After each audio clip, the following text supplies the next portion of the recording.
നമസ്കാരം. Raf talks ഫുട്ബോളിലേക്ക് ഏവർക്കും സ്വാഗതം. 2012 ബ്രസീലിയൻ സൂപ്പർ താരമായ Thiago Silva PSG-യിലെത്തിയത്.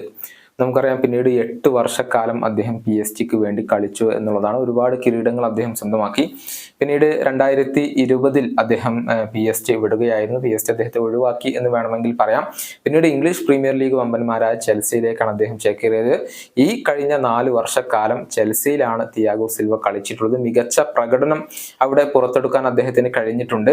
UEFA champions league കിരീടം ചെൽസിക്കൊപ്പം അദ്ദേഹം സ്വന്തമാക്കിയിട്ടുണ്ട്. 150-ലധികം മത്സരം ഈ ഒരു സെന്റർ ബാക്ക് ആയ താരം കളിച്ചിട്ടുണ്ട് എന്നുള്ളതാണ്. സ്ഥിരതയാർന്ന പ്രകടനം അദ്ദേഹം പുറത്തെടുക്കുകയും ചെയ്തിട്ടുണ്ട്. ഏതായാലും ചെൽസി കരിയറിന് അദ്ദേഹം ഇപ്പോൾ വിരാമം കുറിക്കുകയാണ്. അദ്ദേഹം തന്നെ ഒഫീഷ്യലായിക്കൊണ്ട് പ്രഖ്യാപിച്ചിരുന്നു. ഇപ്പോൾ അദ്ദേഹം തന്റെ ജന്മനാടായ ബ്രസീലിലേക്ക് തന്നെ മടങ്ങിയിട്ടുണ്ട്. അതായത് ബ്രസീലിയൻ ക്ലബായ ഫ്ലൂമിനൻസിലേക്ക് തന്നെ അദ്ദേഹം ഇപ്പോൾ തിരിച്ചെത്തിയിട്ടുണ്ട്. തിയാഗോ സിൽവയെ തങ്ങൾ തിരികെ കൊണ്ടുവന്നു എന്നുള്ള കാര്യം ഫ്ലൂമിനൻസ് ഇപ്പോൾ ഒഫീഷ്യലായിക്കൊണ്ട് പ്രഖ്യാപിച്ചിട്ടുണ്ട് എന്നുള്ളതാണ്.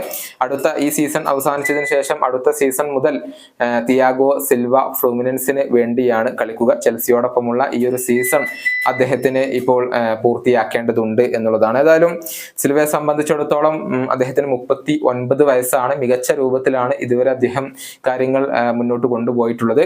ഇനി ഫ്ലൂമിനൻസിൽ കുറച്ചു കാലം കൂടി കളിച്ചതിന് ശേഷം വിരമിക്കാനുള്ള ഒരു തീരുമാനത്തിലായിരിക്കും താരം ഉള്ളത്. ഈ വീഡിയോയുടെ അവസാനിപ്പിക്കുന്നു. കാണാം.